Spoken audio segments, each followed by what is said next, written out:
Hello and welcome to the Fire in the Belly show. Today we have myself, Mighty Pete, and we have Ullis Karlsson. Good morning to you. Hello, Pete. How are you? Awesome. Listen, welcome to the show. Wonderful to have you on.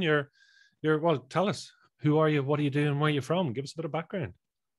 Yeah, but that's the eternal question, isn't it? Like, who am I? That's the really big topics of existence. So I'm a Swede, a single mom with two teenagers, and I am a spiritual teacher and an international author and a yoga therapist. So that's what I do. But who I am, I'm a more introvert, empath, highly sensitive, yeah, multi-dimensional being. That's me, I guess. That's interesting. You describe yourself as an introvert. Is that something that's built in, do you think?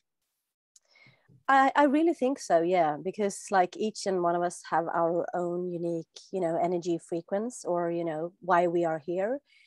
And I think that many people that, like myself, we all have different talents and gifts, of course. But I find that many very, like creative people, and very many people that that have big messages, that are really true introverts.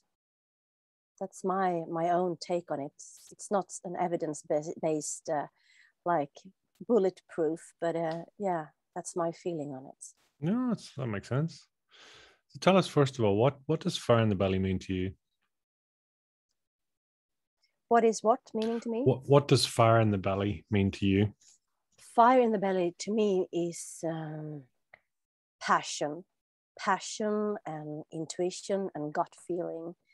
And I think it's so important, because so many of us have forgotten our intuition and our passion, and we are programmed and to think like everybody else, from mainstream media or whatever. But to really trust yourself and your instincts, and to have the courage also, that's important, to follow them. Because you can have intuition and you can have passion, but if you don't have courage to follow your intuition and your passions, then it's not taking you anywhere anyway. And then it's not helpful for anybody. Is that something that's always been in your life, Willis? I mean, are you...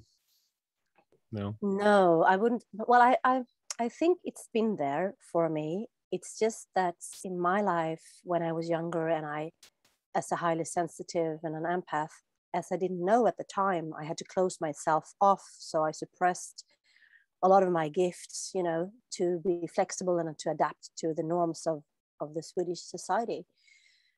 But so no, I have always had it, but I haven't always been in connection with it, contact with it. And it's first after my like burnout, and when I was suicidal and really burned out and depressed, that these things started to come through.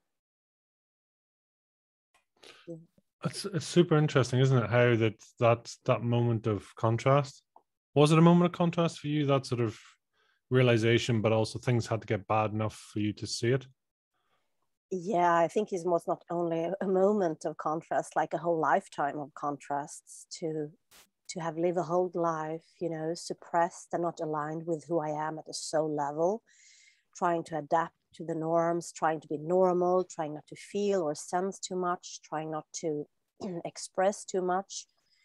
We have this really stupid unwritten law here in Sweden, which is in our DNA, and it's called jantelagen. And it's like, who do you think you are? Like, everybody should be conform. You should not speak out. You should not meet too much or too little. You should just be, like everybody else, be normal. So for me, it has been like a whole lifetime struggle of many moments to awaken this ability into this gift. Because it is when you know yourself, and when you know your characters and your flaws, then you can turn your flaws into your gifts. So your challenges could really be disguised gifts. And now that I'm using my intuition and my my sense of like being an sort of energetic antenna that I can really tell how people are feeling and what they need. So I think that's also make me good at what I'm doing with my clients, because I sense what they need, even if they don't do it themselves. But of course, it can be overwhelming. And my whole journey has been overwhelming. Overall, do you see, because I mean, I love the way there's a lot of kinesthetic language there. It's very feeling and sensing, very what I would call sort of language of the soul, language of the really the inner being, those senses. And do you find, I mean, is that, you were saying there's something you'd always almost weren't always able to understand, but is it something you can pick up in other people then? Is that part of the empath, that you can feel their being, their energy, their who they are and their blockages as such? Exactly. And it's not only that I do feel empathy for you, I feel what you're sensing and what you're feeling yourself.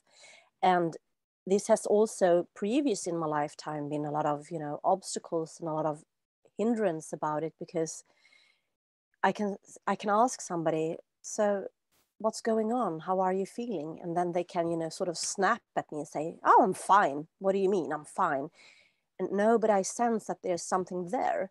And so they can, put their anger or whatever they're feeling and to project it out to me that I'm, like the target. So I get a lot of, sort of shit coming at my direction. And then it could be turn out into this argument. And then all of a sudden the other person can say, well, I feel, really frustrated or sad. Yeah, well, I was telling you that was, I was feeling that all, all the way, all the time. And I didn't know what it was. So that's why I was asking you, so like is it yours or is it mine? Because even though that sometimes not sometimes, like all the time, I'm like a filter for everybody else's consciousness. So I'm feeling what they're feeling, but I'm not always sure if it's mine or if it's somebody else, because every time that I feel something in my body or in my energetic system, it is up to me to navigate through it and to be responsible about it. Even if I feel that somebody else's fear, is scared or upset, it just means that I too have it in my own energy system. Because if I didn't have it, then I could never feel anybody else's feelings. Do you know what I mean? Mm. Yeah. Well, you have to understand yourself, right, first, before you can understand others. And if you don't, then it's always going to be it's never going to be a direct connection, right?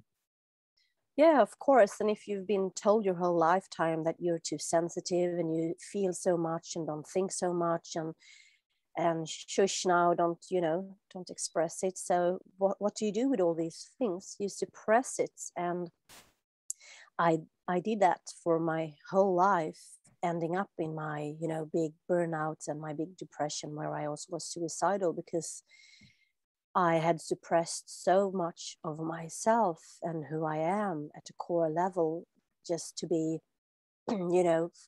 adapt to everybody else's sort of standards, what is normal.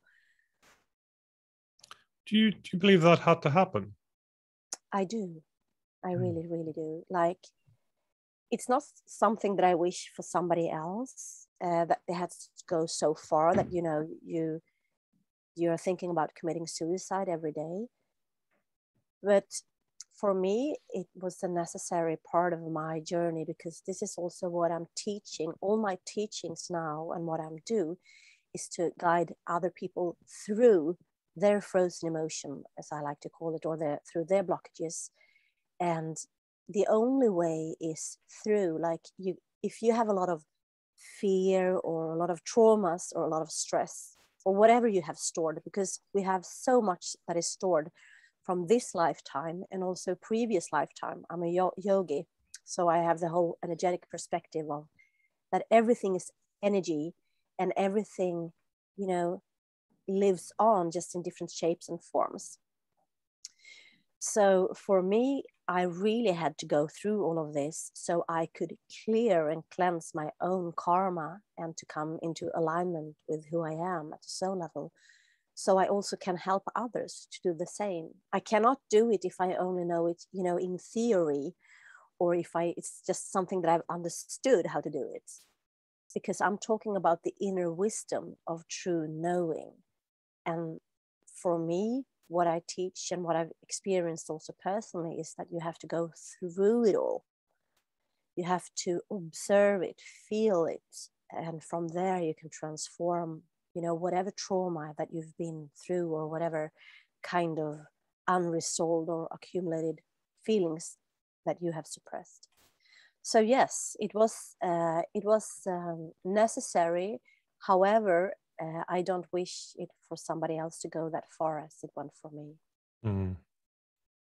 But it's the ingredients for who you are today, right? Because it gives you that contrast of who I was means it's the comparison. To see the dark, you need to see the light. You need to have seen the dark. Does that make sense? It is, exactly, and I mean, the things that I'm teaching, it's not new. Masters and teachers of from thousands of years have been saying the same, like Buddha, and that just observe it, and whatever it is that you're observing, it will pass away eventually. If it's in a minute or 10 years, but yeah, there's never any shortcuts, even though that we in the Western world, we want to have shortcuts, we want to have quick fixes. But my own experience, and that there are no such a thing as free lunches or quick fixes. Whatever it is in you, it's yours to handle and to navigate through and to transform. And the more you can transform, and the more you dare to see your own shadows, your own wounds, your own darkness, the more access you'll have to your lights. Do you know what stopped you completing suicide? Yes, I'm writing about it here in my autobiography, 2:47 a.m., The Journey Home to My Heart. Like, I had many sort of turning points. One of them was like, at the time I was a single mom, and my son, he was about 2 years old. And many were the mornings where I stood with all, the pills in my hand in front of the cabinet in the bathroom, looking at myself with self-disdain and with self-contempt and a lot of self-hatred. And I was like thinking, like, is this the day that I'm going to end my life? Like, is this the day with my 2 small kids at home? And so many were the times where my son came and he tugged at my leg, and he said, and he wanted my attention, like, mom, yes, what is it, like this, because I was very sensitive to both loud light and sounds, and every time that everything, it just hit me, I was like a junkie, like, ooh, moving. My nervous system was so on red alert all the time. And he just said, mom, I just want to say I love you, like 2 years old. So that happened sometimes. And then other turning points was that, do you want me to share it now? Sure, yeah, please. Yeah. So at the time before this, I was married to the father of my children, and I didn't tell him how I was feeling. I just told him that I was really tired. So I contained all of these stress and this hatred and this loneliness within myself. I just said that I was really, really tired because I couldn't sleep at night. I only slept 15 minutes per night. That's why the title of the book. So I just told him that I really need to go away. I can't stand all these sounds that is surrounding me, and all the lights and the stress that is here. And so I went out to the archipelago, the Swedish archipelago, where my parents have a house. And this was in the winter of 2008. And I remember coming out there, I had to turn off the fridge, the TV, everything, because I couldn't stand any sound at all. And then I had this really sort of excited feeling that I'm finally gonna be able to get some sleep. And then it turned out that I didn't. So the first night I was lying awake all night. And then in the morning, it was a beautiful winter's day, and I started to feel something within me And the best way I can describe it, it was like a volcano, and with such a high pressure. So I was like, oh my gosh, what is this? It really scared the living daylight out of me, because I didn't recognize what it was, and I was so scared. And I just thought to myself, okay, so I'm going to go for a quick walk in the woods, because I also at the time had eating disorders. So I tried to control my situation with a lot of training and exercises and stuff. So I go out for this walk, and then I feel this sort of volcano or whatever it is moving within me. And it's again, like I'm so horrified. So I'm moving even faster, walking. So I'm all sweaty. And then all of a sudden I get this like a stab in my heart, in my chest. It's like a dagger or a knife. And the pain is so intense and so cruciating. So I'm remembering that, oh my God, the snow is coming up to greet me, where it is I who falls down into the snow, curled up in a fetus position, holding my heart, thinking that I'm going to die. I'm going to die here in the snow. Nobody knows that I'm here. Like, this is far out on the countryside in the archipelago. It's snow, it's cold, and I'm going to be lying here. And so I'm trying sort of, to ease this horrifying pain within me. And I'm just curled up there. And all of a sudden I hear these totally horrifying noises and sounds and like screams. And it's like, oh my gosh, there's some kind of wounded animal here. And it took me a couple of seconds before I realized that those sounds and those noises were my own, that they came up from me, and I just like heard a snap within me. And so I'm lying here in the snow with this intense pain in my chest, and I hear all these sounds, and I'm thinking, I'm going to die here. I didn't even have the time to say goodbye to my children. And I hear, and my body's moving in so many weird ways, like I'm shaking and trembling and moving and twisting and jerking. And these sounds come from different frequencies and with different volumes. And I lie here in the snow for many hours. I totally lost track of space and time. Oh, just talking about it makes me all sweaty. So I'm lying here, and eventually it gets dark. And in Sweden, it gets dark at 3 o'clock in the afternoon. So I know that I've been lying there for like 3 or 4 hours in the snow. And at the same time as all of this is going on, I'm just, crying. It's like, like a well of tears, endless tears, pouring, hot tears, like pouring on my cheeks, lying there in the snow. And you could guess that I was so scared, because I didn't know, what is this? What is going on? And at the same time, this pain, it never decreased. So it was like all the time. But eventually I could hear my roars, and my screaming became soft, like sobbings and sighs. And so it all subsided eventually when it was pitch dark.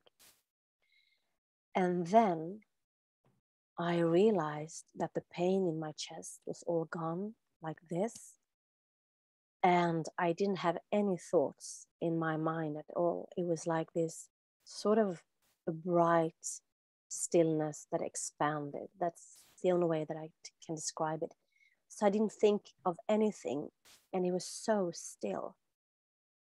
And all my senses were heightened. So I could hear these snowflakes falling, and I could hear, like so small things and subtle things that I never heard before. And I could see different shapes and forms in the pitch blackness surrounding me.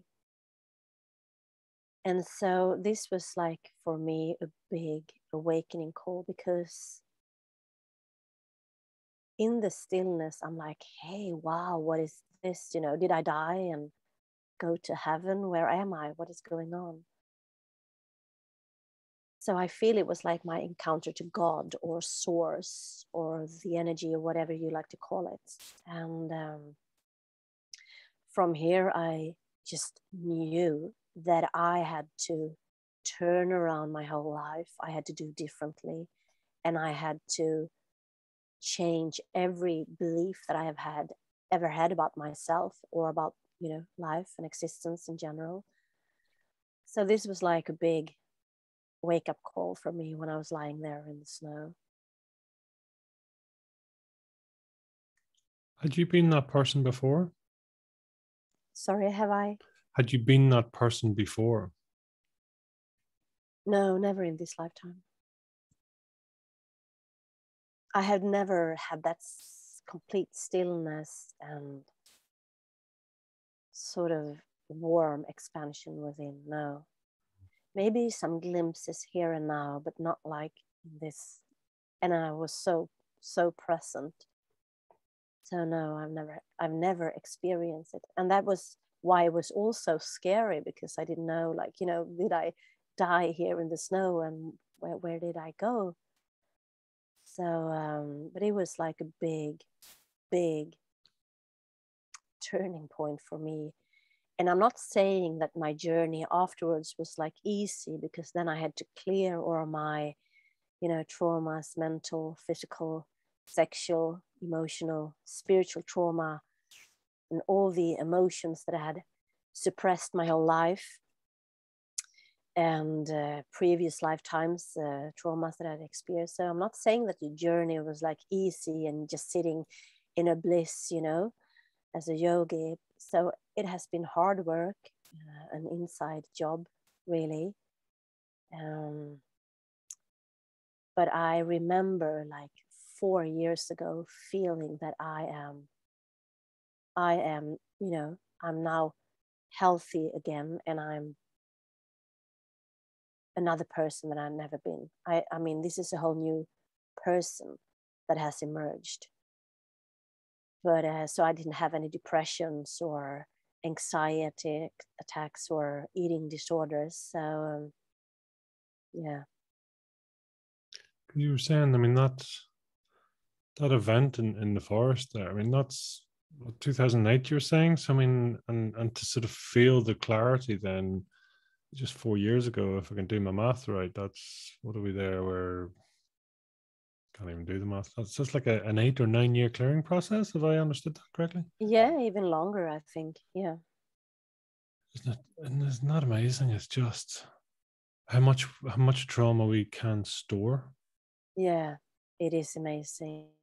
And it's not amazing at all, because now, we are so amazing. We are from source. But there's so many of us that have so many programs or illusions or like virus going on the hardwire. So we have only access to 5% of consciousness. 5%. This means that we are ruled and governed by 95% of unconscious or subconscious programs. Just imagine. I mean, who are we beyond these programs and illusions that we all have, these limited beliefs, our upbringings, our traumas? Who are we? What is our potential? Do you see that your soul is sort of lives in the consciousness, or do you think it lives in the subconsciousness? My soul for sure lives in consciousness. But there's so many people today that are not aligned, myself included, there and then, that are not aligned to their soul, because we are not used to, we haven't practiced to listen to our souls. We're used to listen to outer authorities or governments or families, or so we are not used to tuning into our souls. And then we have all these programs that are lying sort of like layers, like an onion. So we are all souls, living in human bodies and having human experiences, but not all of us are aligned. And in my clearing process also, like I was so I've hit the wall so hard and, like sort of passed through the wall, because I'm also very stubborn and I have a lot of fire in my belly. And at the time I used the fire in my belly for things that were not good for me or aligned with who I was, which meant that I used all my fire and my courage and my passion in the wrong way. And also I have a very lot of the pitta energy in Vedic Ayurveda medicine. So I'm a lot of pitta, and pitta is the fire. So I have a lot of fire and a lot of passion and a lot of courage and a lot of power and a lot of stamina. But I've used all these things to do, choices and actions that wasn't good for me, like pushing myself down, limiting myself, and everything from having eating disorders, to depression and sleeping disorders. So I didn't manage myself in an aligned way. And I feel that there's so many of us out there that is, everybody have, the fire in the belly, and we are all souls, but we are using it in the wrong way. Sort of, if you know what I'm saying. Like earning money, or be somebody, or be famous, or to strive for a newer car, or to strive to have a better body, and this is so interesting, because in the language that we are using, we are talking so much about the ascending flow. Like we want to be ascended, enlightened, we want to climb our career ladders, we want to move forward. So our whole language is also that we are striving. And this energy, when we are striving and moving forward all the time in the immature masculine essence, that takes us from the heart. That means that we're not connected to our heart. We're not heart-centered or from heart space. And that means that, we are problem solvers. We're trying to think rationally, logically, make solutions, and to sort of puzzle our lifestyle, so it will be better and better, and I will earn more and more. So the whole language that we're using also is taking us from the essence that is us at the soul level. So the ascending flow, it's so important to work with. That's the feminine flow. So we are connected to our hearts, to our bodies, to feel all the human experiences, and that we can be connected to Gaia, to Mother Earth. Because if I am grounded in my heart and in my body, and if I'm connected to Gaia, then there's no way that I can abuse myself or somebody else or this planet, Gaia, that we live upon.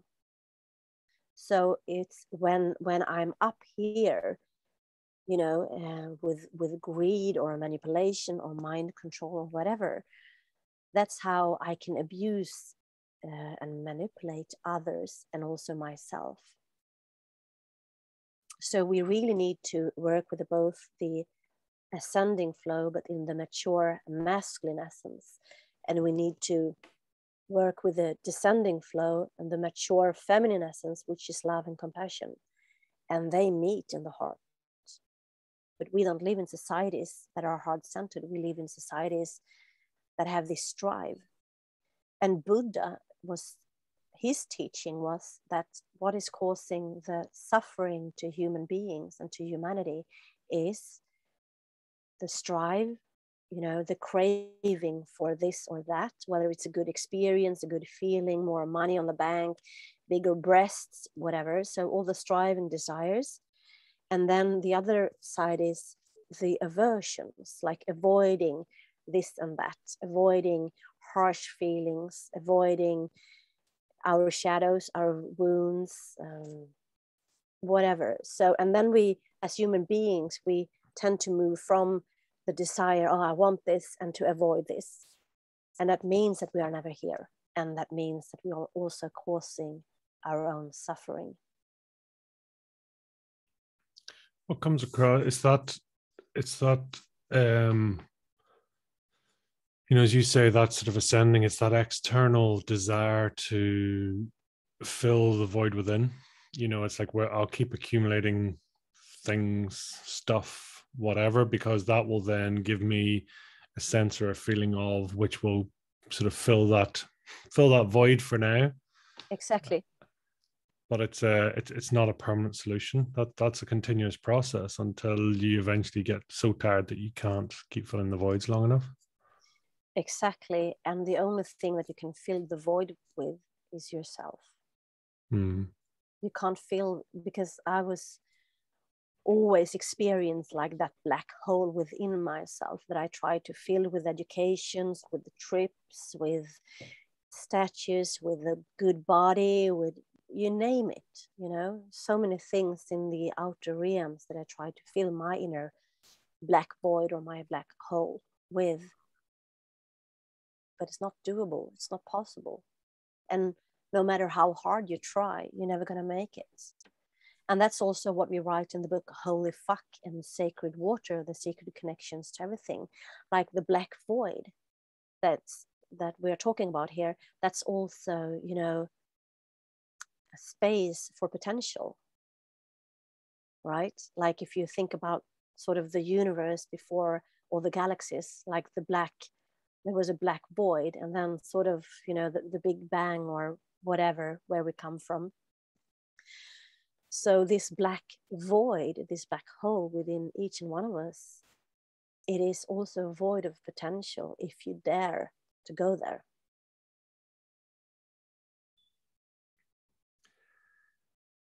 When you were describing that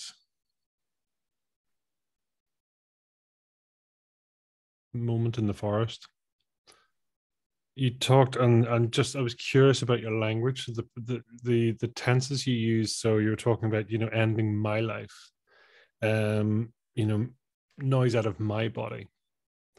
So what I was interested there that the I and the my had been separated in those tenses in the way you described the story, but yet after that event, after that moment, the my has come back into play in terms of my being. So it's almost like it's taken back ownership of itself. So the my has almost reclaimed itself, that the polarity of the energy has gone from negative to positive. Exactly. And this also, that's a good question, Pete, or a good insight. Thank you. And if we also look through our human history, thousands of years back, that's also what we have been programmed into, this separation. Like, for instance, the science took care of the science, right? So it took care of the mind essences or aspects. And the church, whether, what kind of church, they took care of spirits. But nothing of it has to do with spirit. We are spirit being without having to be religious. So we have been taught, even before we are born, generations back, that so there is this separation between mind and spirit. And we have all bought into it. We all believe it. But spirit is nothing that you find in a teaching out there or in a science in there. Spirit is something that you experience every moment, like just having this conversation.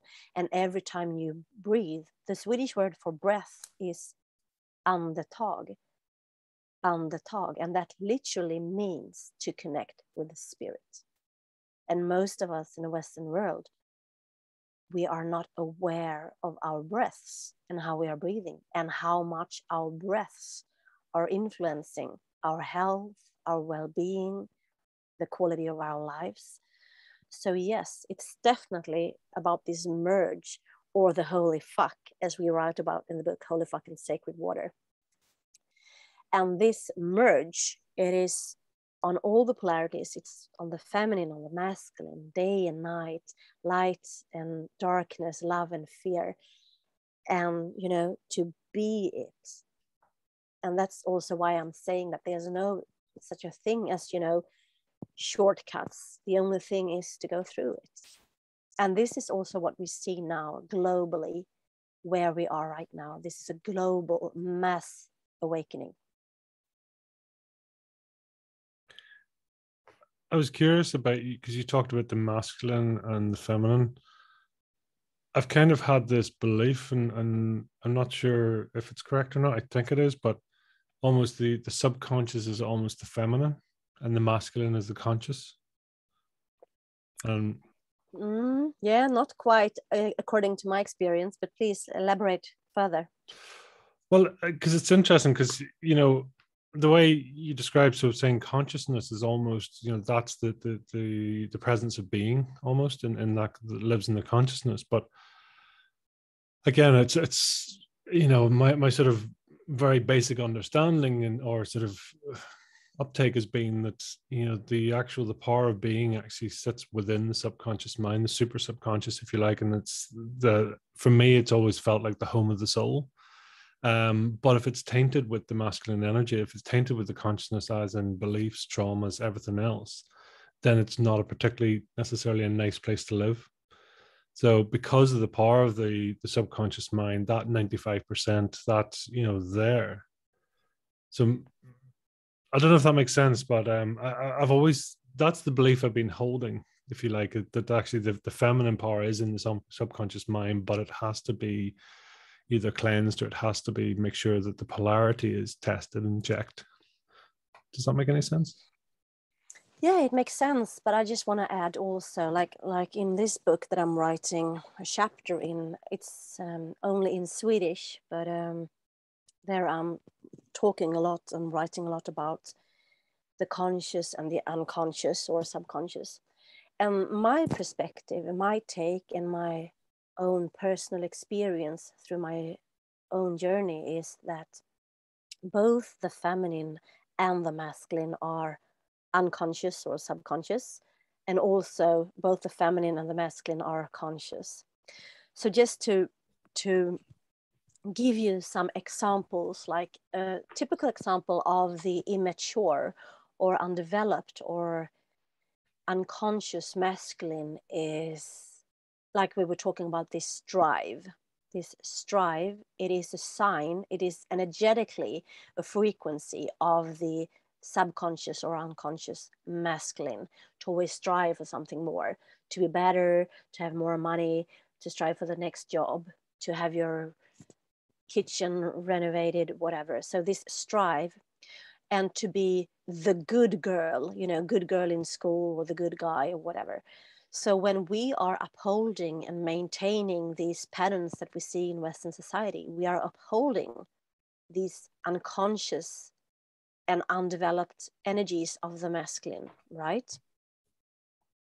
And then we can see like a subconscious or unconscious part of the feminine, like what is going on in the world today. We can see like sort of manipulation, and such a subtle manipulation, maybe from mainstream media, maybe from families, maybe from yourself, because we all have it. And I cannot see it out there if I don't have it in myself. So manipulation and this sort of subtleness in manipulation is a very unconscious or undeveloped part of the feminine essence. And I also want to add, because it's so important, so we don't confuse it with male or female. It's yin and yang. We all have them regardless of gender. So even if I'm a female body, I have both the unconscious feminine, the unconscious masculine, and the conscious feminine and the conscious masculine. And if you are in a male body, you have the same. But as we were talking about these separations that have been for thousands of years between mind and spirit, so these separations have upheld these immature and unconscious energies of the feminine and masculine. And then the interesting question is, who is gaining from keeping us there? Who is gaining from keeping us in these unconscious sort of frequencies? Because what would happen if I was in my conscious masculine, and the conscious masculine, an example of that could be to have the clarity like a sword to cut through all the bullshit that I am surrounding myself with, or that I'm being told from mainstream media. So to have this clarity and this vision to cut through all the veils and all the webs of bullshit, all the layers. And one of the mature essences of the feminine is love and compassion. And just take a look how the world looks right now. It's us versus them. It's those who had taken the vax and those who had not taken the vax. It's black versus white. It's men against women, love against fear. So it's the same things that is just being repeated again in these unconscious energies. And if we would live, because it starts with me, right? If I'm going to teach about these things, if I'm going to teach about love over fear, then I need to be in a space of love. That means that I must done my own inner job. Like what we're talking about, this inside job of clearing and cleansing, so I can be, so clear that my energy is coming through from a heart-centered space. Do you understand what I'm saying? Yeah. I just maybe have a follow-on question on that. I mean, when we talk about sort of head and heart, I mean, do you see those as being masculine or feminine bias, or again, is that a mixture of both as well? It's a mixture of both. But we have been too much in the immature and the undeveloped masculine essences for such a long time, centuries and centuries and centuries. So we think that is the normal. And so we are writing so much about this in the book Holy Fuck and Sacred Water, that we are abusing ourselves like the way I did before I had my sort of wake-up call. And that's from that energy, I was also abusing others, consciously or unconsciously. And then we are abusing Gaia, we are polluting our waters, we are, cutting down rainforests, we are living in a way in Western countries that is not sustainable. So we are living too much up in the mind in the immature masculine essences, but we need them both. And in the yogic perspective, the ascending flow that we've been talking about and the descending flow, they meet in the heart. So this is the only place where they meet and where they connect. But I cannot only live from my heart, because I also need some visions and some clarity to cut through the bullshit. Because if I'm only living from the heart, then I cannot serve others, maybe. So I also need to have sort of this movement, which is indicating the masculine.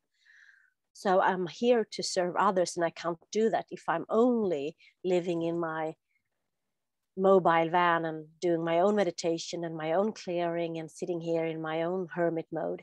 So I also need to give it to others. I need to share it with others and in some sort of a movement. And that is the mature masculine also, like the clarity, the movement of the blade cutting through. See, that is always interesting, isn't it? The contrast when you can be in alignment with self, but to be of service and depending if what you may perceive as your calling or your purpose, if you believe in such a thing, that actually needs to be of service to others outside of yourself, which requires material assets, requires things, stuff, life, that the masculine world would maybe recognize. So I don't know, for me, it's something I've always struggled with, is how do you be in full alignment with self, but then also be, of greatest, when you have more resources, you can be of greater impact, right? So it's that mix I struggle with. Yeah, for sure. And I mean, even though that I wouldn't give my services out there, I would still have an impact, on my family and the people that are close to me. My energetic signature or my energetic frequency would still impact other people. But truly, and I mean, it's such a big thing, this, to find your purpose. What is my purpose? To find your purpose. And what if your purpose is just not doing so much as we have been taught, but just being the energetic signature that is you? Because if I am, again, like Nelson Mandela, be the change you want to see, right? And it will all ripple out, even though I'm just sitting here at home and I don't meet anybody. If I'm smiling to somebody, if I go to the store, my energy will still ripple out. But of course, if I'm, giving my services or my books, or then I can have an impact on more people. But I truly feel, somebody said that, to find your purpose is to find you, your inner GPS, gift, passion, and how I can use it to serve. But what if the whole purpose of our lives is just to be who we are at a core level? Do you feel that is correct? I don't know. I don't know if it's correct. I just, my body reacts, and I feel that's an exciting thought, because how would the world look like if we didn't do so much things? Then we wouldn't have had, mental illness, stress-related diseases, cardiovascular diseases, cancer, all of these diseases that are just symptoms of our energetic symptoms that are imbalanced and under a lot of stress. What would happen? How would this world look like? I don't know. For me personally, I feel would be a better, more softer world, more loving, more in the feminine essence, love and compassion, rather than, and after all, we are human beings, right? We are not human doers. Our species is not called a human doer. It's called a human being. Do you think that change is coming? It is. We're in the midst of it. And it just takes different shapes and forms, like with COVID and vaccines and this separation, putting people to, this huge gap that runs in families, like in my own family. And I truly, truly feel that in this separatedness, we have to unite in this, that, okay, so you are pro or you are not pro, you are this, you are not that, but to find the heart and to compassion and to unite, because I don't think it's going to happen that everybody at the whole planet thinks the same, because we are not the same. We are, each and one of us have our own energetic frequency or signature, and we are here with different missions, and we're never going to think the same. So it's not like we're going to think the same and then we're going to unite. I think that it's in this, like how I united with myself in the forest like 13 years ago, to unite my own darkness with my light, to unite my own feminine with my masculine, to unite my own heart, spirit with my body, with my mind. So I have known for many years that this that we are in now was going to come. Like if you look into Maya calendar, or if you look into any, original people at the earth, and also from the yogic perspective, there have been scriptures telling that, everything that we have known to be true is going to sort of crack and fall, so something new and better can be built. So I've known this for many, many years. And I felt all of this before it started in early January 2020. And I had the feeling of apocalypse. Like, oh my gosh, people are going to die. I had this feeling that this is the end of the world. And I didn't know in what shape or what form it was going to be, but we are in the midst of it.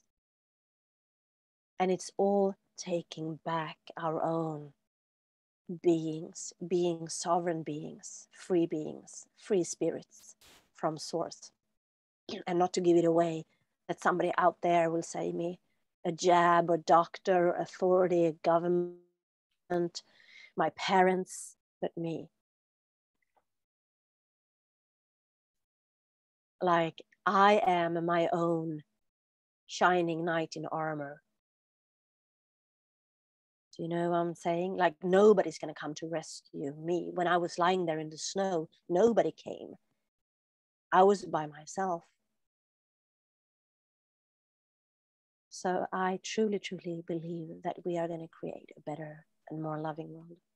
And I know that one of my missions here is to aid this ascension process that we are in, this global awakening, because we need to raise our frequency, to raise our vibration, to raise our consciousness, what we're talking about, because we have lived for thousands and thousands of years in this unconscious or subconscious frequency. So we need to raise the vibration or the frequency. And the way I see it is that we are raising the frequency by going deeper into ourselves, in the descending flow, to connect with our hearts and to heal our own wounds.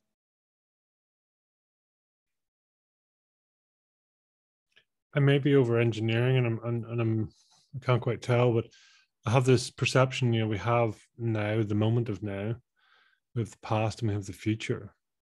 And my concept being that when we are being, it's in this moment.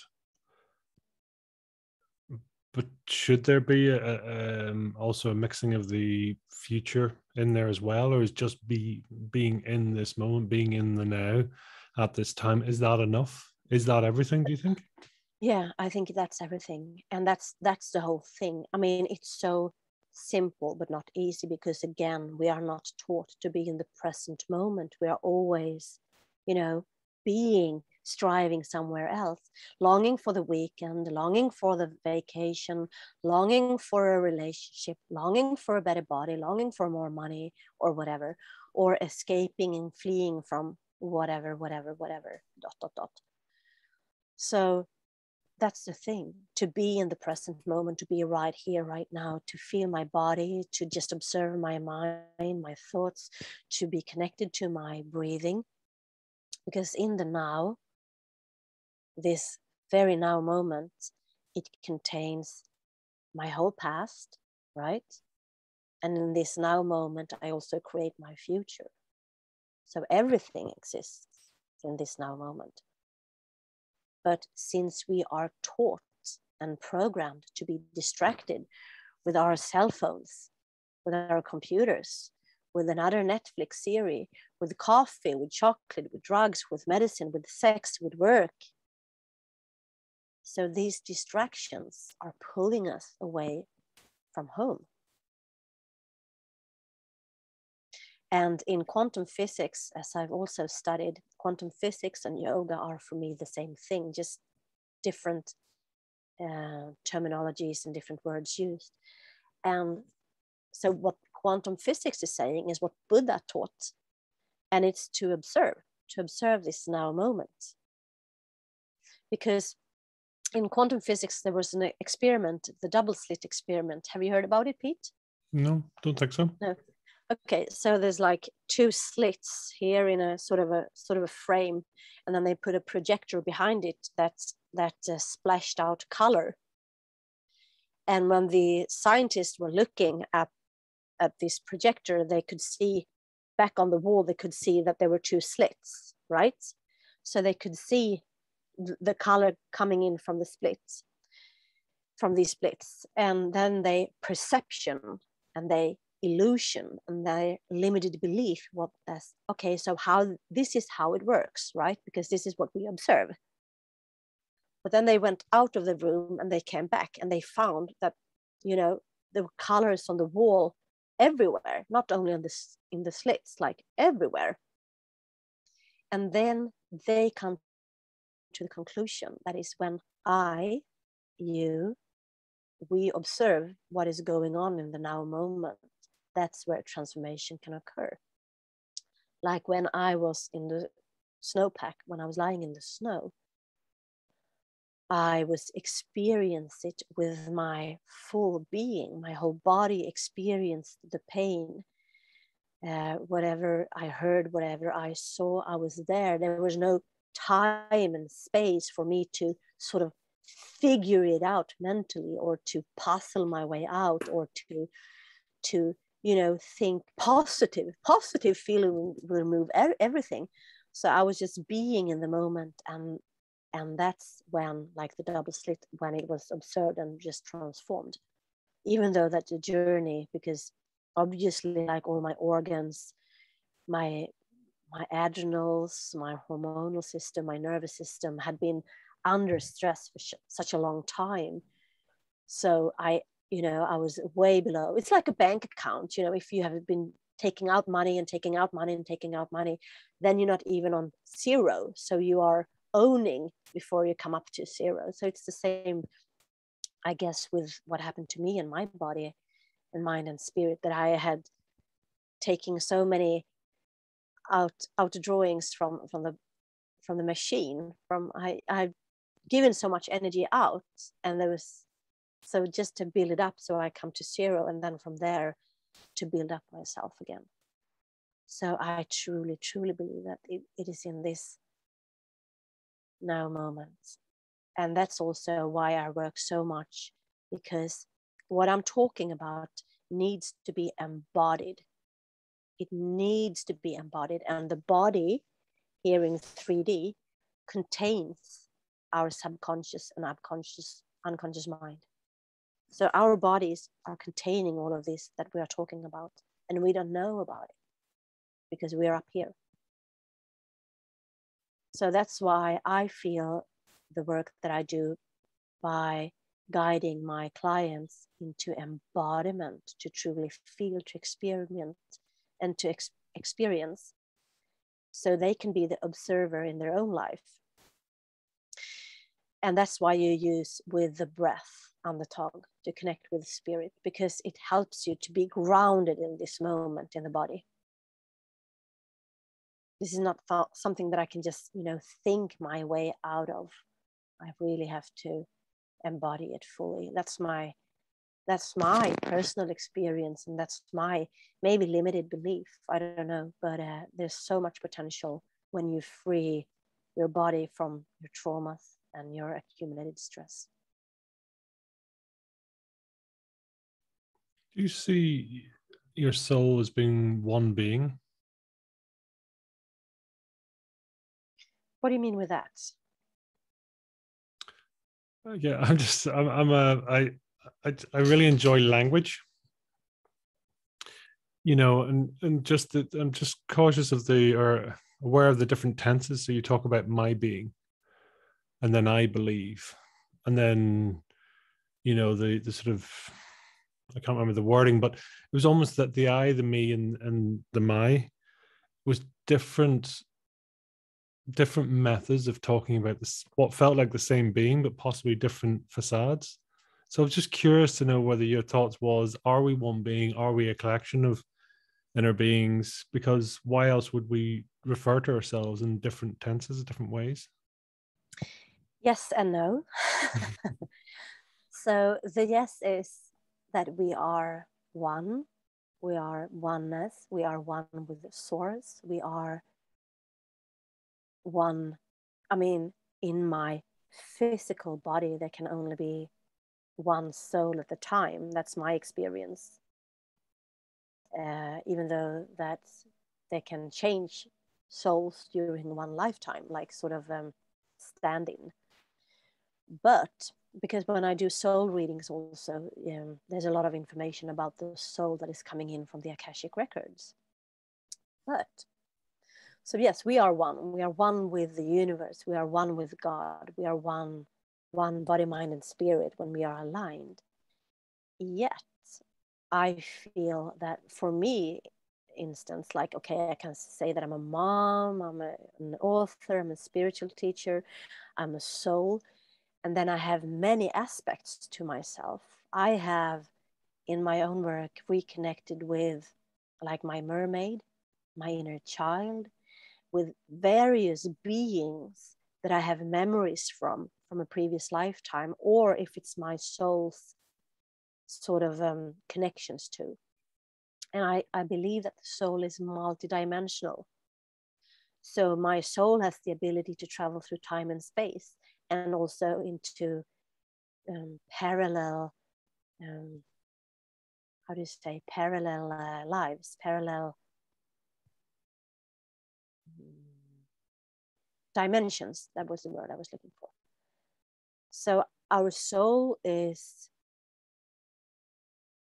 is only one, but it's multifaceted and a multi-dimensional being. And we write about it a lot in Holy Fucking Sacred Water, that the soul / higher self / whatever you like to call it, it is your channel into God.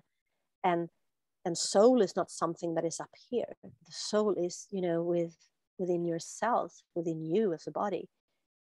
So you can connect with it through the body. Or there are other ways also, but most of us are so disconnected again from our bodies because we are distracted. We are never in our bodies because it hurts to be a human being. We have pain, we have sorrows, we have worries and anxieties. So many of us, we want to escape, these aversions of bad feelings. Nobody wants to feel bad, but it's a part of the human experience, right? But when I feel bad, then my thoughts are saying to me that, oh, there's something wrong with you. You are bad. Okay, so I must find solutions here. Maybe give me some quick fix here, some medications or alcohol or drugs or more sex, more jobs. So we are not used to be in the now. We're not used to be in the bodies. We're not used to feel the darkness, the wounds, the shadows. And we have this illusion, like I'm a yogi, and people say to me, oh, so your life must be a true bliss. Like, I'm just, no, on the opposite. Like, because the source, if we talk about source or God, source or God, universe, and we are all connected to it, it has infinite possibilities. It is limitless. And that's why also we can have all these, from fear to love and all the different shapes and forms in between. We can have the good and the bad. We can enjoy sex and we can abuse sex, right? We can enjoy food and we can abuse food. We can enjoy. So these polarities, again, like yin and yang, feminine and masculine, it exists everywhere. It cannot be daytime here all the time. So it's also night. And that's the natural cycle of life, the natural cycle of nature. But we are not connected to nature. We're not connected to life. We try to control or rule over life. Always jumping for, the next kick or whatever. And this is how our programs in the subconscious mind work. And these programs are stored in the body. How close do you think you are to your true self? So when I'm doing my own soul readings, I know that I'm living sort of, my soul's essence. And just by like sort of writing, I wrote 3 books in a year, and Holy Fucking Sacred Water is not here. So I wrote 3 books in a year. In 1 year? So that's awesome. Thank you. So I know that I'm aligned to my soul's purpose, and I know that we are always whole, we are always complete, and everything that we are looking for is always within. Like whatever I seek is already within me, even though that I'm not connected to it. But do I feel that I can develop more or evolve more? For sure. And do I think that there's more to it that I have no clue about, that lies within my subconscious? Of course. I mean, and this is what I'm saying, like, just imagine if we live our true potential, what is possible. We know that people can levitate, and it sounds like, oh, how do you levitate? And then our logical mind goes in and trying to find a solution or disbelieve, And we know that Also in quantum physics, they have done tests. Like if they take a piece of my DNA on the west coast of in the United States, and then they have another test on the east coast of the United States. So this is actually a test that has been done. And then I'm here on the west coast, and I'm being shown films like war films or love films or erotic films, and I'm reacting like, and the same time as it reacts here, it reacts, you know, thousands of miles away, you know, a totally different space. So are we connected? Are we entangled? Yes, we are. And this is just like my DNA, and then I'm connected to you, and like I can sense your energy, even though that we sit in different time zones and through the computer and in different countries with different cultures and different language. I sense your energy. I sense your heart, right? So this is what the quantum physics is called entanglement. And that's why in yoga it's called union, that we are all, you know, unified. We can sense and feel each other, but we are not trained or practiced or taught. And we seldom, you know, stop to reflect and to lean into these sort of gifts and mysteries and abilities that we have, because we are always moving, whether it's mentally or, you know, to the next project, to the next event, blah, blah, blah, whatever. And it is that outward gratification, isn't it, really, that we seek the next shiny thing, the next external, as opposed to seek the next inner thing. And then we're back to what Buddha was telling: desires, cravings, or aversions.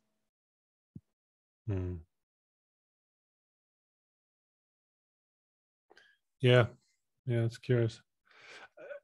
Are you conscious of being here before, living multiple lives? What's going on? Is that something you're consciously aware of, or it's something you're... Yes, I am.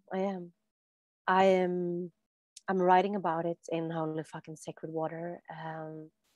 I have retrieved and reconnected and reactivated many different aspects of my being that I remember. And in a workshop a couple of years ago, a workshop for personal development, because trust me, I've been doing a lot of that these past, like this search, this quest for myself has taken me to, you know, yoga teacher trainings, tantra, shamanism, quantum physics, different modalities of healing. And I've used all these tools because that's what they are. They are great tools to dive into myself and to explore my inner universe. So in a workshop a couple of years ago, the workshop leader takes out some arrows. And just when I saw these arrows, my whole body reacted. And I remembered a lifetime. It was like maybe in the between the how do you say it in English? 900 or 1100. And it was in the highlands. And it was a battlefield, and people all around me were all dead. And there was blood everywhere. And I was like a girl in this life. I was 11, 12 years old. And I have been raped by many of the soldiers on the battlefield. And then I see one of the soldiers standing above me, holding his arrow towards my throat. And then he, you know, so in that life, I died as an 11, 12-year-old on the battlefield with this arrow to my throat. And I remembered it at the workshop in an instant like this. And my whole body reacted, and a lot of, you know, fears came up and a lot of sorrow. And I couldn't really deal with it at the moment because I felt that the space wasn't secure and safe for that kind of transformations. So I made a promise to myself that, okay, so tonight when I'm coming home, I'm gonna heal this memory. And I did. So that evening when I came home, again, my body was remembering and moving and shuffling and jerking. and like visions and memories just came to me, and all this pain and sorrow and fear of dying that I allowed myself to feel fully. So I transformed it.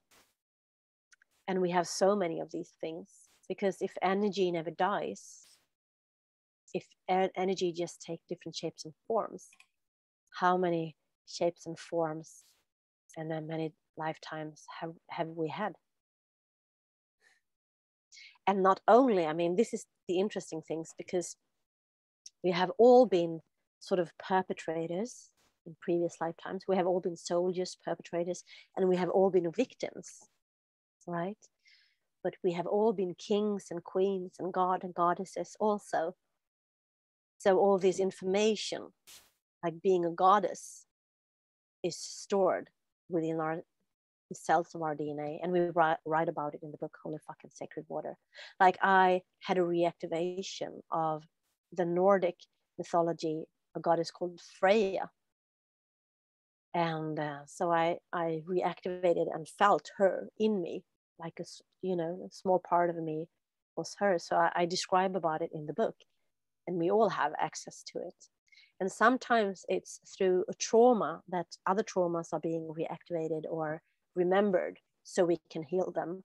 Or sometimes it is, through the inner work when we peel the onion, layer after layer of unconscious memories or traumas or feelings. So you can have access to it, or you can go to, somebody else out there who can be sort of the hand to hold on to help you through that. So yeah, so it's like each and one of us are this huge, like jewelry box where we have both a lot of jewelries, a lot of gems, but we also have some shit. Each and one of us have the potential to have access to it all. And I mean, wow, isn't that, to be able to remember, natural medicine or remedies, or to be able to remember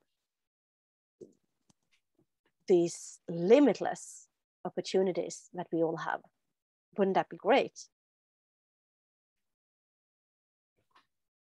I have this picture of life being like a life, multiple lives, our soul's journey being like a game of snakes and ladders, right?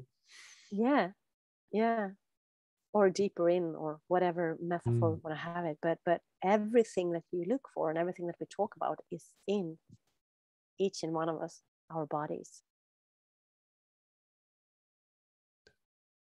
I mean, I almost go back to the very first question and saying, who are you? Yeah, that's a good question. Who am I? I'm source. I'm infinite, limitless. How's that feel? I'm the black void with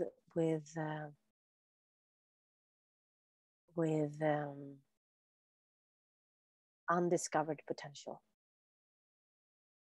And I'm not only I mean you, we all are from source. So that's a good question. And I think that, like philosophers and teachers and gurus of all times have been pondering on this question. And then we have still laws to because our soul, in sort of what I teach in my modalities, like the soul is from the fifth dimension, and to, like, if you imagine a chocolate cake of 10 layers, right? A chocolate cake, and then you have chocolate and then another chocolate and maybe some bananas and some cream or whatever. So 10-layer chocolate cake. And our bodies are in the third dimension. So it's in the third layer. Our minds, our thoughts are in the fourth layer. Like, it's still energy, but it's not tangible or visible, or that you can sort of, in a matter. And then the soul is from the fifth to the 10th layer of the cake and above. So the soul is energy, that is not, you cannot sit and hold hands with your soul, because it is in another frequency, another dimension, another level. But from there, anything is possible. And from the yogic perspective, I think this question, who are we? We are the souls coming into these human bodies because we want to experience a good, good cup of tea, or we want to have these conversations and to enjoy our senses, to enjoy our bodies. Because as a free spirit or free energy, you just, I don't know what they do, moving around or floating around somewhere. So we want to have this experience as human beings, making love, to a beloved one, have a hug from your child, or this good heartfelt conversation with a friend or a newfound friend. So the souls want to come down and to have the human experience. But we all have the energies of the perpetrators and the victims within us. And we all have the energies of the feminine and the masculine, the conscious and the unconscious. We all have the gems. And we all have in Sweden we say sort of cat gold that is glimmering, but when you sort of polish it, it's just shit. So we all have everything. We all are everything. We are human beings, being with what it is. I mean, we look at people who are and we talk about people being motivated by pain or pleasure. I mean, what's your concept in that? I mean, are pain and pleasure just concepts? Are they, why do we need to be motivated, and what's going on there in that aspect, do you think? Well, to source don't label things as good or bad. This is a good experience and this is a bad experience. This is a good feeling, like I'm feeling good or I'm feeling bad. It is us humans and the language we use that is sort of labeling our experiences. But source is love. So it's also about, I mean, it is us humans. We are fighting ourselves. We are fighting each other. We have wars, both individually in ourselves and also collectively. But source really are looking for the experiences, and they don't judge it as good or bad, even though that source is love. But it is us humans when we came, because it is like, the way I see it is that we are the souls. So we come from a higher frequency, a higher level of consciousness, a higher energetic vibration. And then we fell down into the third dimension, the third layer cake, where we do harm, where we do bad things to oneself and to others. We rape and we kill and we torture and sort of. So that is not from love. That is from the fear-based perspective, or from lack, or lacking trust, lacking love, lacking connection to source. So please repeat the question again. Sorry, I just I get so into it, so I have to I get talk it. about it before. But it's the motivation of pain versus pleasure that on a conscious basis, quite often people are, people will theoretically move forward in their lives because they've had enough of the pain, or vice versa. You maybe get to a point in saying I'm pleasure driven. So I'm just curious, because there does seem to be a tipping point for a lot of people in life. Exactly, and it can be both. It doesn't have to be either one. It can be both. Again, like these polarities, it can be both. Yet you can turn pain into pleasure, right?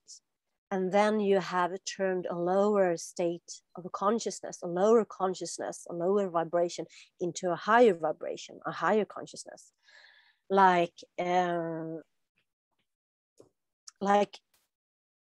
couple of years ago, this campaign Me Too was here with a lot of sexual abuse on women. And I personally, I don't know any woman who has not been sexually harassed or molested.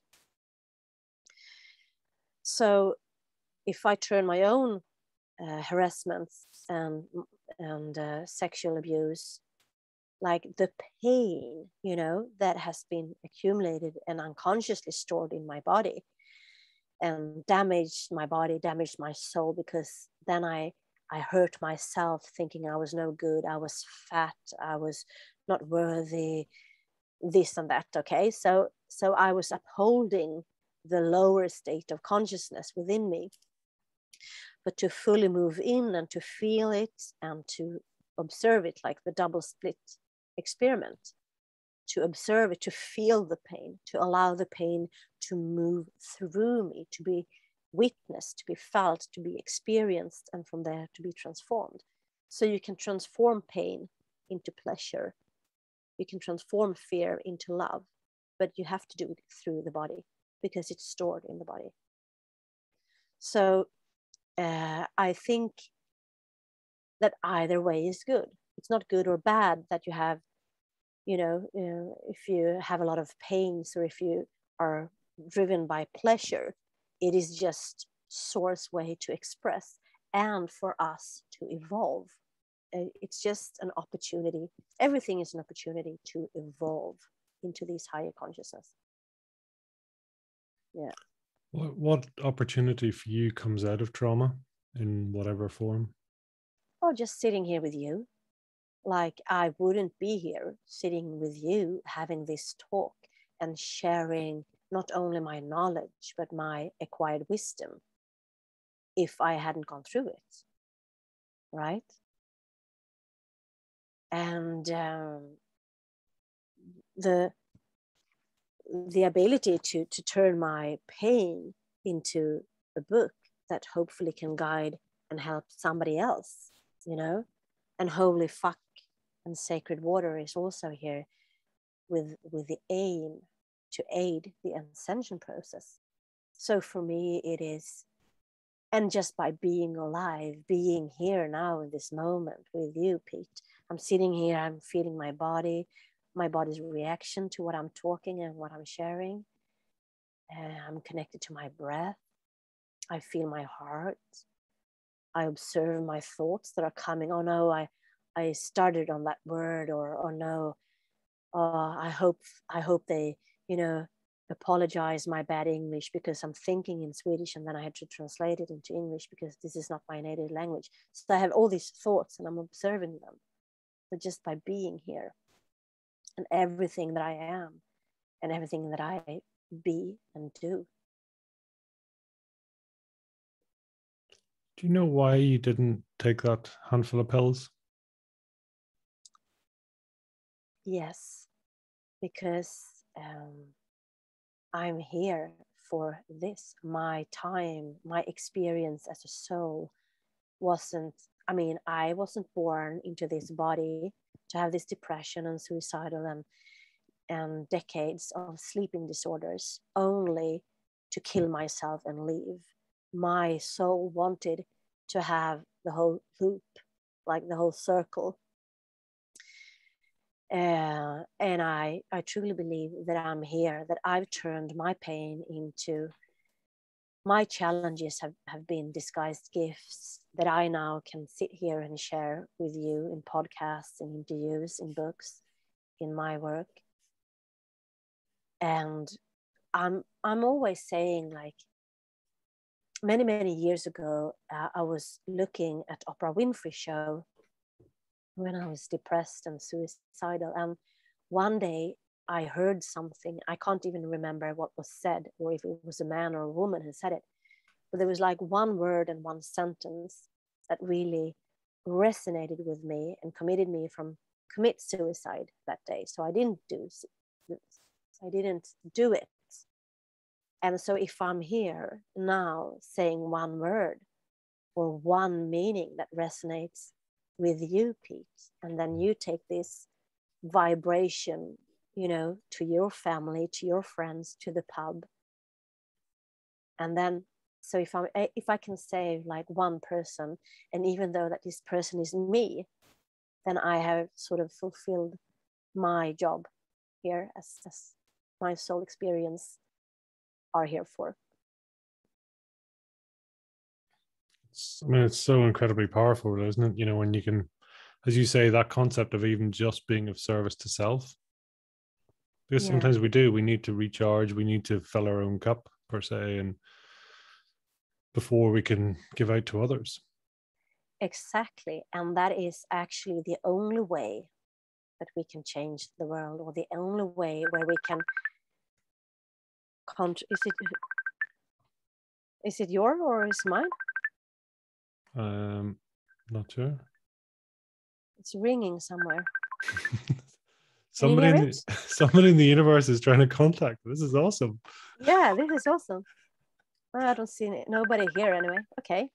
Yeah, this can be part of the pod. Yeah, the source is calling. There's This a is your message. chance to answer. Yeah.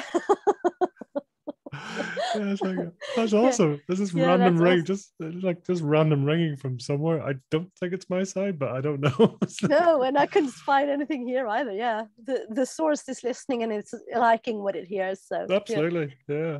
Yeah, no, I was gonna say, and maybe that's all we need to do. Again, like, we don't have to write books. We don't have to change the world. We don't have to come up with big inventions. We don't have to, be a likable person. We don't have to do again this and that. Maybe it's all about to be the best version that I can be. So I can, from this space, radiate it and give it to others. That's the service. That's to serve, right? So in my work with myself, when I have cleared and cleansed many lifetimes and many traumas, and when I have sort of come home into my heart, like this book, The Journey Home to My Heart, and then I am a new vibration, I have a new frequency, and like I'm a new radio station that sends, from this frequency, from this vibration, and just by hearing it or feeling it or take a part of it and to do your own job. That's how we increase the global consciousness. So when you do your inner work, Pete, and you who's listening, when you are transforming your own shadows, your wounds, your history, and then you are sort of emanating it from this new space, and we are increasing the consciousness, right? So it all starts from within, from each and one of us. Because I cannot change you, right? The only one who can change you is you. I can give you tools. I can be the hand to hold on to. I can hold space for you. I can give you the insights that you need to, but it's your job. Like, I can't do your breathing for you, right? So it's an inside job. And this is how we are going to transform the collective consciousness, by more and more people waking up to their truths, speaking their truths, so they can be aligned to their soul, and so that they're aligned in the feminine and the masculine and these polarities of good or bad. And that's how love increases. So it's not that me being good out there serving, it's about me being good to myself, like putting money into the bank account, putting energy, putting love, time, effort into me. So then I'm this abundant, bank in myself, right? And it comes back to what we're talking about, this inner void, the black hole. It is your job to fill your own inner black hole, and you cannot fill it from the outer realms. You need to fill it with you. Be you, do you. Is the energy the same in the black hole as, say, the lightness, the light? Is it the same energy? Is it just different polarity? Yeah, Different it's the same. concentration? Yeah, they both come from source. They're both source experience. And I mean, think about it also. We write again about it in Holy Fucking Sacred Water. And I really, really recommend for you who listen, or for you, Pete, to read it, because it is also encoded. It is written in a way that will reactivate your own inner codes. So you will remember what you need to remember. And we had a reader actually saying like, wow, this book, it really challenges me. It really pisses me off. And yet I'm very curious. And somehow it feels like I know this. And we were like, yeah, good. That's how, the truth shall set you free, but first it will piss you off. And that you're curious and that you will remember. But the way I see it is like, if you think of the uterus, that's the black void, right? That's filled with potential not yet discovered. And then in the yoni, the vagina for women is called a yoni, and that's in Sanskrit, it means the sacred portal or the divine passage. So it's like a stargate to another dimension, a stargate to new life. And then men's genitals are called lingams, and lingam is a pillar of light. So it can be like the key, right? So the yoni is the black void. And here comes the spark of life, the lingam, and it creates life. And it goes, for our cell, when I have a thought, my neurons in my brain is firing, so it moves from one cell to another.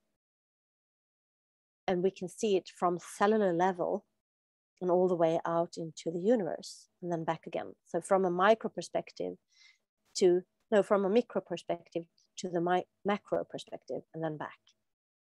And that's also because each and one of us is a reflection of what is out there, the universe, right? We are a mixture of Gaia, of Mother Earth, and the universe, the stars, the holy fuck, the merge.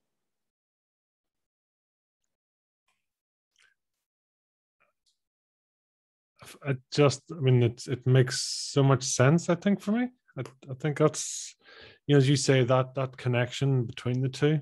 I kind of have this wondering though, is there something after your being? Like when I die? Or how do you mean? But even further. Yeah, who knows? Who knows? It's when I get there, I'll question, tell you. Yeah.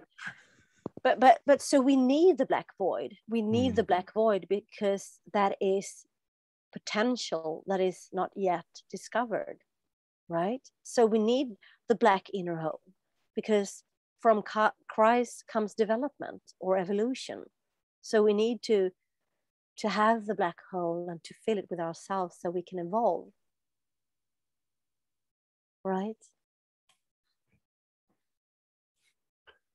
Again, it comes back to that sort of transformation process that actually, again, it's that saying, from the darkness comes the light. It's your situation in the woods. It's that, and it's interesting. You talked earlier about having that wake up call, and I was curious. I mean, where do you think the call was coming from? What do you think it's call from? I think it's from my soul. Like, because if you are aligned to who you are at the core level or a soul level, the soul, it's not like I didn't have hints before. I had many hints. Like my sleep became poorer and poorer. I got more and more depressed. I got suicidal. But even before that, I had symptoms like, this is not working. Like my bowel system is not working. I had a lot of eczema. I didn't like myself, so I had so many hints, but I didn't listen because I didn't know what it was. And I didn't know what to listen to or how to listen because I was always busy. And when you are busy doing nothing, busy doing everything, busy being distracted, like we are in the Western societies, then you are so busy, so you're not connected to your soul. And you can be busy in doing, like physically doing, running around or whatever. But you can also be busy here. And if you're too busy in your brain, like the Buddhists call it the monkey mind, like it's always too much noise going on. Like, okay, here comes this thought. Maybe this is real. Oh, do I believe this? Oh, they said that on the lunchtime. What do I make? What kind of conclusion do I make from that? And I must remember that meeting. You know, we do like this all the time. It's like a monkey's mind. It moves and scratch and make noises all the time. And if I'm so much in the ascending energy, the unconscious masculine energy, or the programs that we have in the Western world, we are so distracted from our mind. So we are not connected to our soul. So that definitely was my soul telling me, urging me that, you know, things gotta go. You have to let it go. Because again, if the garden is full with the weeds, right? And I want to plant new plants, I want to have new seeds, I want to have new feelings, new experiences, but it's full. It's full of shit. So I need to transform the shit. I need to pull out the weeds with its roots. So I leave space and I can plant new things, right? I cannot plant anything if it's full. How often So do you? that was my soul telling me that, hey, girl, it's time to do what you're here for, and it's start time to love yourself and to take care and nourish yourself and to have your evolution. That ability to, and as you called your book, you know, that guide, that gift. I mean, is that a well, that's what my original question really was. You know, do people get you? Do people get this in your perception? My experience is that it somehow resonate with something, a deep knowing within them. But first they can be pissed off at me, and they can also, you know, manipulate again the feminine unconscious behavior or pattern. They can manipulate themselves so they don't believe it, or they can discard it as a, you know, whatever. um and I know that I'm not for everybody, but if there is a spark, if there is this spark that comes into the black void, and if it's only one word that I say that resonate, then things will gonna, you know, evolve. And yeah, I don't know, did I answer the question? Yeah, no, I mean, it's always intriguing when even just asking people, you know, it's like what, because not everyone can get necessarily, and sometimes I sort of find we can't always, either one, people can't keep up. So if we were to express our thought patterns or our feelings, it's not going to connect with everyone, and that's okay. Of course, yes, of course. And also we have different assignments in this time that we are in. Like one of your important assignment, I mean, I don't know you, but I feel your energy, Pete, and it's very nice and warm. And also this conversation that we're having is very raw, very authentic. I mean, it's not from my mind space, this is from our heart space. This is what I feel. And you do these important podcasts, and maybe only one people is listening to your podcasts, but what you are saying and what you are transmitting is resonating with somebody else, right? And my assignment here at this time is to guide people in this ascension process with who I am and what I do and what I bring to the table. Yeah, beautifully put. You know, Thank you. I think to be able to communicate that is incredibly powerful. Incredibly powerful. It is. And when I did my my karma clearing, my soul reading, I had to do like 30 before I did myself. And I was so curious, you know, who am I? What planet am I from? You know, what is my characteristics? Then when I finally did my soul readings after doing a number of them before, I was like, oh, wow, now I know, now I get it. Wow, this is interesting.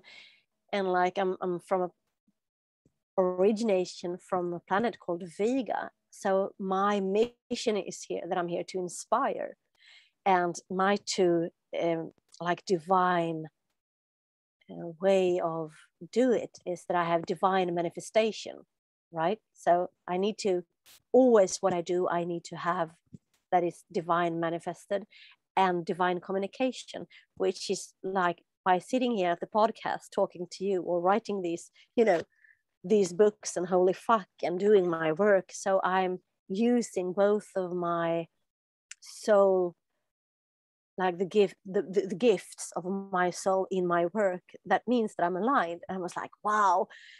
And when I did it, like the soul reading the second time, just so where am I still aligned? Because I feel that I'd be quite depressed this 1.5 years since I feel it all that is going on.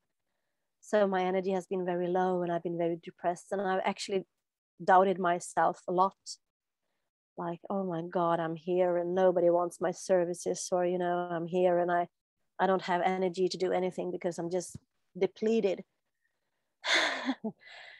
But now when I released the books, and then I could see that I was, increasing my alignment even more, because it was aligned with the divine communication and divine manifestations. I was like laughing. Okay, oh, I get it. I can still be lying under the, in the couch and crying, but I can still be here on podcasts talking about it. That's why I'm doing it. And yeah. So no, not everybody gets me, but the people who are ready for me, they will get it. I'm wondering, and I suppose I'm curious about, as you were saying, I mean, the situation that's going on in the world, but in some ways, we almost take it personally and saying, it's like these terrible things that are happening, but then define terrible, because just things are happening, full stop. Exactly. And like I needed to face my wounds and my subconscious and unconscious storage in the body. That's what we need to do now as well, because we have been controlled and manipulated since these times where scientists took over our mind and the church took over our spirit. So everything is about just, to take them home. And that's why it looks like it does. Like there's this big gap, this big separation, because people are pointing their fingers, telling us what to do, or what you shall think, or, how you should act or be, whatever. And so we are turning, against each other, like even in families. I know people have, quit a relationship that they've been married for 20 years because their separation has been so big and they couldn't unite in the separation. And because people have not been willing to point the fingers inwards. Okay, so what am I projecting out there? What is my shit? What is my responsibility in this separatedness? What is my responsibility in this gap? What is my responsibility in these times? Because it's so much easier to say that I'm angry with you, my boss, my partner, my government, with you. But if I see it out there, then I have it in here. Then I need to clear it here first. Do you get me? This is like the core point. I need to clear it here first. And then there's no need to point the fingers or to tell or to decide what anybody shall think or do. It starts here. And if I take care of my own inner garbage, my own black hole, my own shit, then there won't be this projection outwards, right? Just is. Just is. So we need, this is a time of transition. We need to move through this so people will come awake and say, hey, this is not okay. Like, this is my body, my choice. Nobody's going to tell me what to do. That's each and one of us, our responsibility to wake up. Is this really, like, is this making sense? Or do I have this deep inner knowing that there is this is not resonating with me, who I am. It's time for me to speak my truth. It is time for me to take my own responsibility. And if I'm worried to get sick, maybe I need to boost my own immune system by what I'm thinking, what I'm eating, how I spend my days, what I'm working with. The universe is calling again. Another call from the divine. I love it. Yeah. Oh, that's so funny. Yeah. Wow. Yeah, universe agrees. It's saying like it's, universe is calling to say it's your call. Hmm. You couldn't say it any better. Oh, it's so powerful. So powerful. I'm just slightly conscious of time, and listen, this has been a beautiful journey. And tell me, if you were to try and describe your fire in the belly in one or two words, what would they be?